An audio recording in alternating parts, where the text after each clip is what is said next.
Halo YouTube, sekarang kami sudah berada di Maui, Hawaii.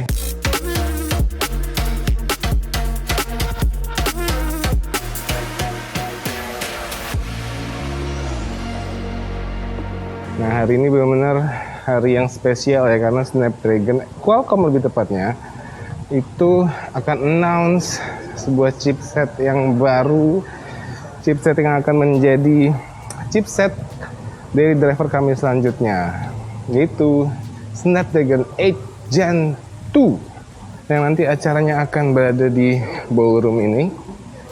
Itu Mas Dedi sama Mbak Feni sudah ngantri di depan untuk mendapatkan spot yang baik. Antrian ketiga. Hah? Gua antrian ketiga. Masih setengah jam lagi. Masih setengah jam? Nggak kedengaran juga di sini suaranya. Lu mah jauh-jauh. Antrian keberapa? Ketiga. Mas Dedi? Kedua. Which line? Oh, oke. Kazuki always number one. Number one. Kazuki always number one. Wow, nice. Any event always number one. It's always. Wow. I hope so. Oke. Ini dari Liputan Liputan nomor 5 6, aja saya. Papas.com. Kompas, dan Medco. wih. Oke, ntar lagi kita masuk, kita akan lihat seperti apa. Ya, sudah nunggu masuk ke ballroomnya Mas Dedi, Sultan kedua sama Mbak Feni, dan ngantri ya sampai sana. Ini gue duluan masuk di kursi paling depan untuk presentasinya Qualcomm Snapdragon yang baru. Nah, masuk juga. This is my first time. My very first time. Sorry. Sudah masuk, guys. Ladies and gentlemen, please welcome Don McGuire. Awal disambut oleh Don McGuire. Dia adalah Senior Vice President Chief Marketing Officer-nya Qualcomm. Setelah kata sambutan dari beliau, lalu dilanjutkan oleh Cristiano Amon. Dia adalah Presiden dan CEO dari Qualcomm. Beliau menjelaskan kalau Snapdragon 8 itu untuk premium smartphone yang sudah digunakan oleh 200 lebih flagship. Lalu presentasi dilanjutkan oleh Chris Patrick. Beliau adalah SVP dan GM mobile handsetnya Qualcomm. Dan dialah yang membuka tirai dari Snapdragon 8 Gen 2. Dan beliau juga bilang kalau AI adalah keunggulan dari 8 Gen 2. Dan pemrosesan AI di 8 Gen 2 adalah yang paling luar biasa saat ini. Karena upgrade dari Hexagon prosesor yang 4,35 kali lebih kenceng dan 60% lebih efisien dari generasi sebelumnya. Karena sekarang Hexagon prosesornya ada dedicated power delivery system dan menggunakan micro-tile inferencing. Jadi segala proses AI jadi lebih cepat. Sebagai contoh, Snapdragon kerjasama dengan Xiaomi untuk mengembangkan Mi AI Translate yang bisa ngetik suara kita dan secara bersamaan ditranslate ke dua bahasa. Wah, gokil sih ini kemampuan AI-nya. Lihat perbedaan dengan 8 Gen 1, jauh banget. Di berbagai aspek AI juga lebih baik.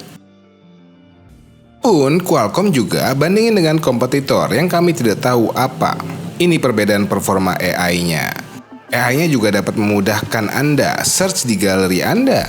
Contoh, Anda ingin search di galeri Anda soal pantai, maka ditampilkan semua yang berbau pantai. Tapi di video, AI akan otomatis mengantarkan Anda ke bagian di video pantai itu dan dikumpulkan bagian-bagian video yang paling menarik. Wah, gokil sih ini. Lalu ada Sensing Hub yang baru, sebuah hub untuk proses AI-nya tanpa membebani Hexagonnya. Kali ini menggunakan dual AI prosesor untuk deteksi dan adaptasi proses skenario always sensing. Ini juga adalah sebuah revolusi untuk kamera sensing yang nanti kita akan bahas. Lalu ada sebuah jembatan penghubung dari Hexagon dan Spectra ISP. Qualcomm menyebutnya Cognitive ISP. Adalah yang pertama di dunia, membuat sangat terintegrasinya pemrosesan multilayer AI-nya yang dapat nge-play konten 8K HDR di 60 fps. Pun juga disambung dengan modem 5G pertama yang menggunakan AI agar lebih baik menangkap dan proses sinyal 5G-nya agar lebih reliable. Pun juga, Edge Gen 2 sudah menggunakan Wi-Fi 7 dengan HBS. Apa itu HBS? HBS adalah High Band Simultaneous. Wi-Fi 7 tanpa HBS adalah percuma karena tidak akan merasakan kecepatan sebenarnya. Yang pasti, Edge Gen 2 sudah feature proof untuk konektivitas ke depannya. Lalu ini adalah CPU core-nya. Ada sedikit perubahan. Satu core efisiensi dipindah jadi performance core. Ini membuat multithread lebih baik lagi dengan 3,2 GHz maksimum frekuensi. 35% lebih tinggi untuk performance dan 40% lebih efisien. Lalu pindah presentasi lagi ke Ziad Asghar.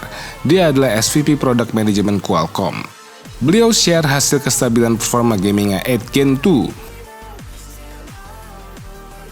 Lalu dilanjutkan oleh Sarah McMurray, Staff Manager Product Marketingnya Qualcomm. Beliau memberitahukan kalau ada 60 lebih OEM yang sudah sign up untuk menggunakan teknologi Snapdragon Sound dan sudah 70 lebih device yang sudah menggunakan sekarang. Menurut survei, orang-orang setiap hari menghabiskan waktu 5-6 jam untuk dengar musik, main game, dan telepon. Dan 58% butuh lossless dan high-res streaming musik. Maka sekarang ada fitur baru yaitu Spatial Audio atau 3D Audio yang bisa Dynamic Head Tracking yang sudah pasti low latency. Nanti soal Snapdragon Sound lanjut di hari kedua ya. Lalu lanjut ke Shruti Kadapa. Dia Senior Product Managernya Qualcomm. Edge Gen 2 ini sudah pasti lebih aman lagi. Dan bersama TrueNamics, Snapdragon membuat face unlock dengan skin detection dengan sensor di balik layar. Wah, gokil sih ini. Membuat 3D face unlock tanpa pulau-pulau besar. Lalu kita ke bagian favorit, kamera. Snapdragon Edge Gen 2 adalah chipset pertama yang bisa rekam 8K HDR. Dengan kognitif ISP-nya, Edge Gen 2 bisa detect foto dan video secara real-time, semantic segmentation. Ini gokil sih, dia bisa detect wajah, gigi, rambut, bahkan kacamata. Ini bisa menghilangkan pantulan kacamatanya. Gokil. Kamu kan sudah mencoba demonya, ini gokil sih. Beautification video makin menjadi-jadi lagi.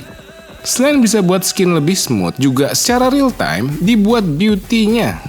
Yang katanya ini 60 frame per second. Dan katanya lagi ini support sampai 4K 60 frame per second loh. Wah, ini sih udah next level. Dan lihat ini sampel bokeh videonya. Selain lebih cepat deteksi background, Anda bisa ganti-ganti efek bokehnya. Nah, ini adalah contoh dari efek hati untuk background blurnya. Katanya ini pun juga support hingga 4K 60 loh. Wah, nggak sabaran pengen coba hasil racikan brand nanti. Lalu bisa juga horizon level stabilization. Yap, seperti di handphone flagshipnya Vivo. Bedanya apa? Yap, ini di kamera wide, bukan di ultra wide. Wah, gimana caranya coba? Oke, lanjut ke presentasinya. Sensor Samsung ISOCELL HP3 sudah lebih optimal bekerja di Edge Gen 2. Pun juga dua sensor Sony yang sudah bisa QDOL atau Quad Digital Overlap, jadi bisa rekam 4 layer HDR dalam satu video, yang akan lebih optimal lagi di Edge Gen 2 ini. Lalu bisa play codec terbaik sekarang AV1 sampai 8K 60 frame per second. Dan ada kamera API khusus handphone Snapdragon. Jadi app third party seperti TikTok, Instagram bisa rekam 10-bit HDR, pakai bokeh engine, image stabilization, dan bisa rekam format Dolby Vision. Di third party app, ini yang paling kami tunggu. Oke, lalu kita ke bagian gaming. Ini menarik sekali karena Snapdragon 8 Gen 2 adalah chipset mobile pertama yang bisa pakai real-time hardware ray tracing pada mobile gaming. Wah, ini gila banget. Bagi yang belum tahu, ray tracing adalah ya Anda lihat aja contohnya ini. Ini tanpa dan ini dengan. Ya, pemrosesan pantulan itu saat ini hanya bisa pada konsol gaming dan desktop. Sekarang Edge Gen 2 udah bisa antar ke tangan Anda dengan daya di bawah 5 watt. Gokil. Snapdragon juga kerjasama dengan Oppo mengembangkan Open Ray Tracing SDK untuk para developer agar pengembangan mobile ray tracing semakin baik. Lalu iQOO pun juga berkolaborasi bersama NetEase Game membuat engine dan algoritma AI untuk mobile gaming. Snapdragon terlihat paling ready untuk mobile ray tracing. Ini kami coba langsung demonya. Gila ya, mantep bener ya. Ini di handphone loh prosesnya. Bagaimana sebuah handphone bisa render macam konsol maupun desktop? In our Snapdragon processor, we have obviously the GPU block. We also have a display processing unit, which we call the DPU. And within the DPU, we have a bunch of fixed function hardware for upscaling. And so if the graphics core or the GPU is rendering a game at, let's say, 720p or 1080p, and the native resolution of the phone display is, let's say, 2K or 4K, we use the DPU upscaling, which is a multi-tap, multi-directional upscaling hardware block to upscale the GPU rendered resolution to the native resolution. So yes, we do this in basically in hardware. Yep, sama seperti desktop maupun konsol, di 8 Gen 2 pun memakai upscaler. Sebetulnya bukan sesuatu banget, karena memang itu adalah metode paling benar untuk lebih efisien tanpa mengorbankan hasil. Seperti Anda lihat, ini pun sudah gokil sangat. Ya walaupun untuk game-game yang akan hadir dengan ray tracing, kedepannya butuh waktu lagi. Tapi yang penting 8 Gen 2 sudah ready untuk ray tracing. Dan yang mengejutkan, ini handphone reference Snapdragon ngeplay terus game ber-ray tracing, tapi kami tidak merasa ada panas yang berlebih di belakangnya ini. Wah, mantap kali. Ini mudah-mudahan di final product yang brand-brand akan buat memiliki panas yang sama seperti reference desainnya Snapdragon ini. Lalu, Adreno GPU pada Snapdragon 8 Gen 2 support Vulkan APIs versi 1.3. Pun juga MetaHuman Unreal Engine 5 bisa jalan di 8 Gen 2. Wah, mantep bener. Oke, overall 8 Gen 2 ini benar-benar di-upkan kemampuan AI-nya. Salah satunya dapat lebih cepat recognize dan translate secara real time. Ini gokil sih. Kenapa kemampuan pemrosesan AI sangat ditonjolkan di 8 Gen 2? Karena AI adalah masa depan. Dalam gaming, AI dapat membuat musuh lebih terlihat seperti player. Dan yang paling kami suka, dengan kemampuan always sensing kameranya, Anda dapat scan barcode tanpa harus buka handphone. Dan kalau ada yang ngintip handphone kita, maka akan mati otomatis atau mendapatkan notif. Dan satu lagi, kenapa AI amat penting? Anda mungkin pernah dengar fitur remove background. Biasanya website dan Anda harus upload ke server mereka. Kenapa? Karena butuh komputasi AI di server mereka. Sekarang, dengan kemampuan komputasi AI yang lebih canggih di 8 Gen 2, ke depan Anda tidak perlu lagi upload untuk komputasi AI. Jadi, pengembangan Snapdragon 8 Gen 2 selain performa yang akan ada di video selanjutnya, tapi AI-nya, karena AI adalah masa depan. Jangan lupa tekan tombol like dan share video ini ke teman-teman Anda. Subscribe channel kami Motor Video dan Omobi. Sekian video ini, kita ketemu di part kedua.